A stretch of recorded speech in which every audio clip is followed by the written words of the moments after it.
안녕하십니까? 역사의 이면에 숨겨진 진실을 탐구하는 시간입니다. 2008년 전 세계를 강타한 금융위기 당시 여러분은 미국 정부가 월스트리트를 구제하기 위해 7천억 달러를 투입했다고 들으셨을 겁니다. 하지만 그것은 새빨간 거짓말이었습니다. 미국의 중앙은행격인 연방준비제도, 즉 연준은 비밀리에 월스트리트 은행과 외국은행, 그리고 헤지펀드에 16조 달러라는 천문학적인 자금을 대출해 주었습니다. 우리 돈으로 환산하면 약 2경 원에 달하는 금액입니다. 그리고 그들은 이 사실을 무려 3년 동안이나 완벽하게 숨겼습니다. 블룸버그 통신이 소송을 통해 끈질기게 파고들기 전까지는 말이죠. 골드만삭스는 6천억 달러, 모건 스탠리는 2조 달러, 시티그룹은 2조 5천억 달러를 받았습니다. 심지어 독일은행인 도이체방크마저도 여러분의 돈, 정확히는 미국 납세자의 돈으로 조성된 3,546달러를 지원받았습니다. 하지만 단 한 명의 은행가도 감옥에 가지 않았습니다. 기소된 사람은 전무했습니다. 오히려 그들은 구제금융으로 받은 돈으로 수백만 달러의 보너스 파티를 벌였습니다. 수많은 사람들이 집을 잃고 직장을 잃고 평생 모은 은퇴자금을 날리는 동안 월스트리트의 임원들은 더 큰 부자가 되었습니다. 그리고 연준과 의회, 재무부는 소송을 통해 진실이 드러나기 전까지 3년 동안 이 모든 것에 대해 거짓말을 했습니다.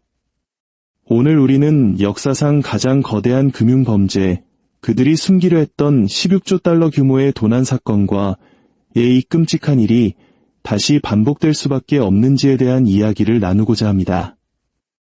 이 이야기는 단지 미국의 이야기가 아닙니다. 1997년 IMF 외환위기를 겪으며 금모으기 운동으로 나라를 살리기 위해 헌신했던 우리 한국인들에게는 더욱 뼈아픈 교훈을 주는 이야기이기도 합니다. 2008년 9월 15일 투자은행 리먼 브라더스가 파산을 신청했습니다. 6천억 달러 규모, 미국 역사상 최대 규모의 파산이었습니다. 주식시장은 폭락했고 신용시장은 얼어붙었습니다. 공황상태, 금융위기가 닥쳐온 것입니다. 미국 정부는 계획이 있다고 말했습니다. 부실자산 구제 프로그램, 줄여서 TRP, 7천억 달러를 투입해 금융 시스템을 안정시키고 은행의 부실 자산을 매입해 경제를 살리겠다는 것이었습니다. 의회는 격렬한 토론을 벌였고 대중은 분노했습니다. 이기를 초래한 바로 그 월스트리트를 국민의 세금으로 구제해야 하냐는 것이었죠. 하지만 정부는 선택의 여지가 없다고 주장했습니다. 대마불사, 즉 너무 커서 망하게 둘 수 없다는 논리였습니다. 은행이 무너지면 경제 전체가 무너지고 당신의 예금, 당신의 직장, 모든 것이 사라질 것이라고 협박했습니다. 결국 2008년 10월 3일 의회는 7천억 달러 규모의 TARP 법안을 통과시켰습니다. 이것이 여러분이 TV와 신문에서 보고 들었던 공식적인 이야기입니다. 하지만 이것은 교묘하게 계산된 거짓말이었습니다. 대중의 시선이 7천억 달러에 쏠려 있는 동안 연준은 그 뒤에서 수십 배에 달하는 비밀 자금을 은밀하게 퍼붓고 있었습니다. 연준은 대중이 들어도 무슨 뜻인지 알 수 없도록 일부러 지루하고 관료적인 이름의 비밀 프로그램을 가동했습니다.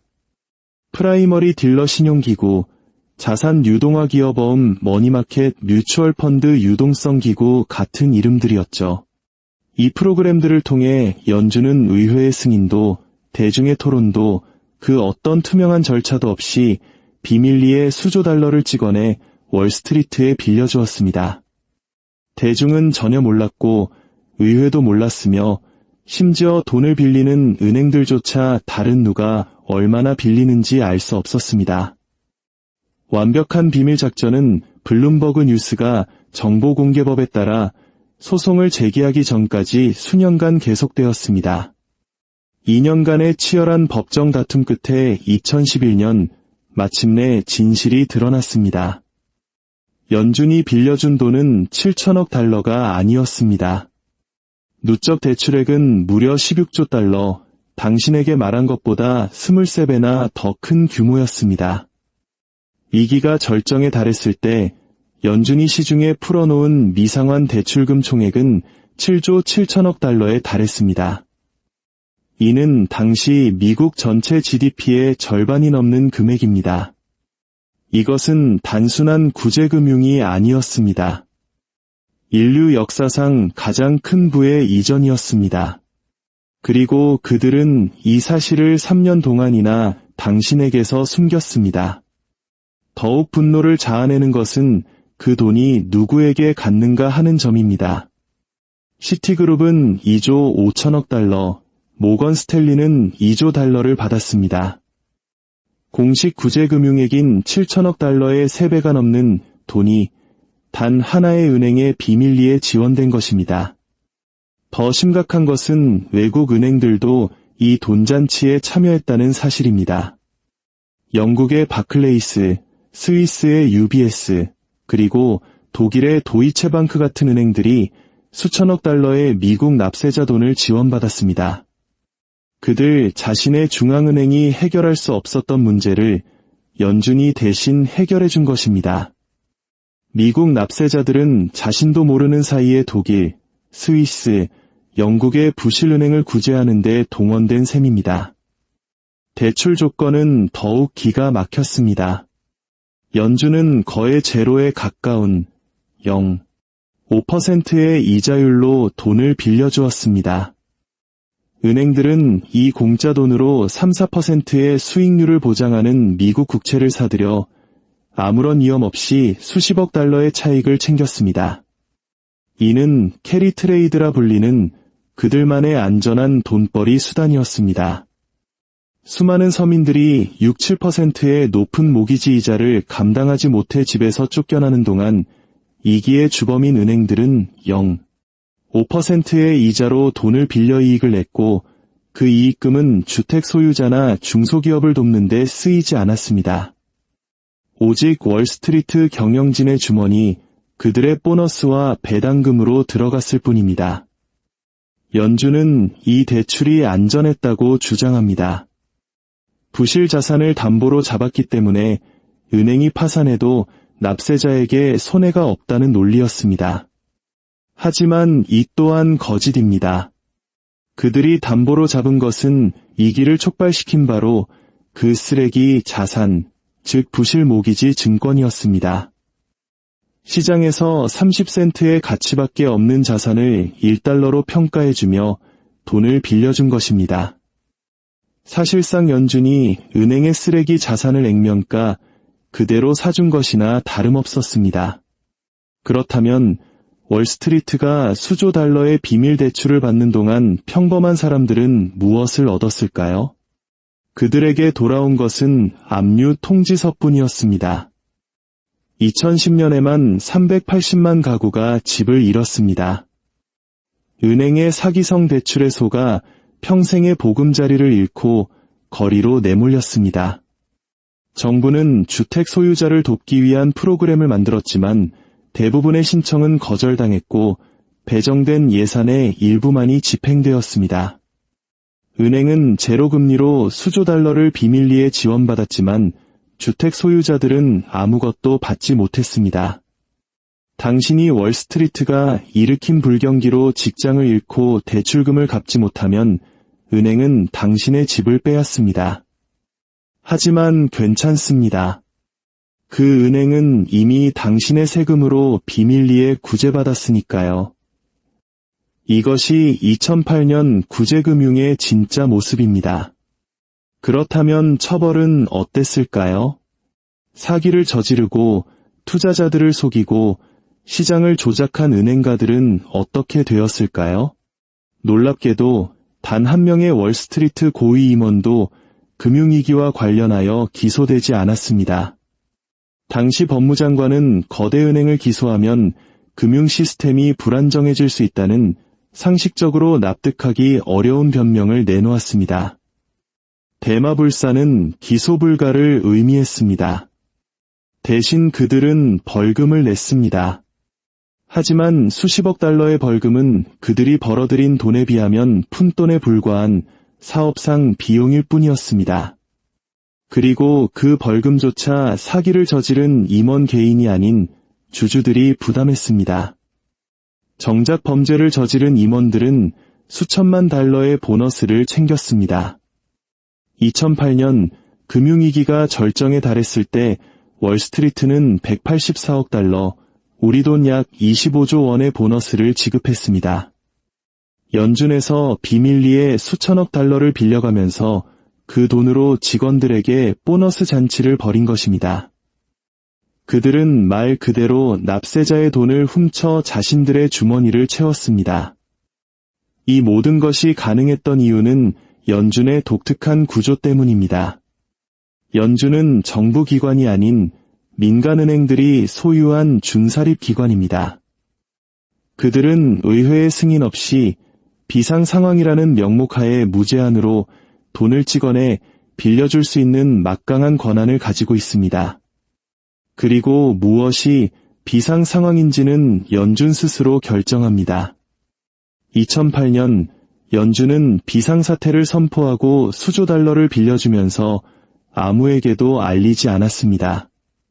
법적으로 그럴 의무가 없었기 때문입니다.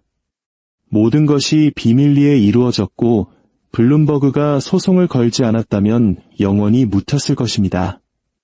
진실이 밝혀진 2011년에는 이미 너무 늦어버렸습니다. 위기는 끝났고 은행들은 돈을 챙겼으며 보너스는 지급되었습니다. 이것은 경제를 살리기 위한 조치가 아니었습니다. 월스트리트를 살리기 위한 조치였습니다. 자본주의 시스템이라면 무모한 투자로 파산한 은행들은 마땅히 망해야 했습니다. 하지만 월스트리트 출신들이 장악한 정부와 연준은 그들의 친구들을 보호했습니다. 대중이 볼 수 있는 7천억 달러가 아닌 아무도 모르는 16조 달러의 비밀 대출로 말입니다. 그 결과는 무엇일까요? 2008년 대마불사였던 은행들은 이제 더욱 거대해졌습니다. 소수의 거대 은행이 미국 금융자산의 거의 절반을 통제하고 있습니다. 구제금융은 그들을 해체시킨 것이 아니라 오히려 몸집을 키워주었습니다. 이는 다음 위기가 닥쳤을 때 더 큰 규모의 구제금융이 필요할 것임을 의미합니다. 월스트리트는 어떤 무모한 짓을 하더라도 정부가 구제해 줄 것이라는 교훈을 얻었습니다. 이익은 사유화하고 손실은 사회화하는 것입니다. 이것이 바로 도덕적 해이입니다. 그리고 더 무서운 진실이 우리를 기다리고 있습니다. 다음 위기에서는 정부가 아닌 당신의 예금이 은행을 구제하는 데 사용될 수 있습니다. 베일인 제도입니다. 은행이 파산 위기에 처하면 정부는 납세자의 돈을 투입하는 대신 예금자들의 예금을 강제로 은행 주식으로 전환시켜 위기를 넘길 수 있습니다. 당신의 저축이 하루아침에 휴지 조각이 될 수 있는 합법적인 장치가 이미 마련되어 있는 것입니다. 정리하겠습니다. 2008년 구제금융은 거짓말이었습니다. 7천억 달러가 아닌 16조 달러였습니다. 경제가 아닌 월스트리트를 살리기 위함이었습니다. 책임은 없었고 처벌도 없었습니다. 그리고 그들은 이런 일이 다시는 없을 것이라고 말했지만 반드시 다시 일어날 것입니다. 그들은 3년 동안 16조 달러의 비밀 대출을 숨겼습니다. 당신의 돈으로 외국 은행을 구제하고 임원들의 보너스 잔치를 허용했습니다. 이것은 인류 역사상 가장 큰 규모의 도둑질이었습니다. 그리고 당신이 진실을 알았을 때 그들은 이미 모든 것을 끝낸 뒤였습니다. 이 이야기가 진실을 향한 여러분의 눈을 뜨게 했다면 이 지식의 불씨를 주변에 널리 알려주십시오. 구독과 공유는 더 많은 이들이 진실을 마주하고 다가올 미래에 대비하는 힘이 될 것입니다. 그들은 과거에 그랬던 것처럼 다음에도 똑같은 일을 반복할 것입니다.